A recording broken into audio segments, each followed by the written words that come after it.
On essaie de faire quelque chose d'un peu ludique. Donc on distribue une pomme contre une cigarette. C'est symbolique, hein. Et donc à tout le monde qui vient par ici.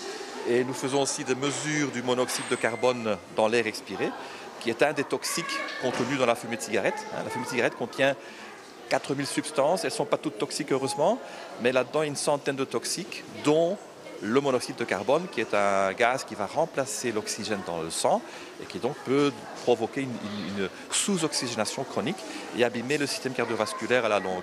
Il y a à peu près 20 000 personnes en Belgique qui meurent du fait de l'eutabagisme, hein, et dont à peu près 2000 du tabagisme passif qui est aussi toxique. Et on peut les aider donc en prenant en charge, si vous voulez, le sevrage, parce que c'est vraiment un sevrage comme un alcoolique qui arrête de boire. Donc on leur donne des substituts, on commence souvent par des substituts de la nicotine, qui est un toxique, qui est une drogue très très addictive et qui provoque une dépendance très rapidement. C'est la puissance de la cocaïne et de l'héroïne, on ne se rend pas compte, mais la nicotine est une drogue.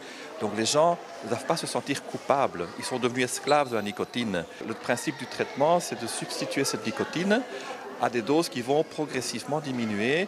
Et en 3 à 6 mois, on arrive à sevrer les patients, à déshabituer le cerveau de sa dose de nicotine.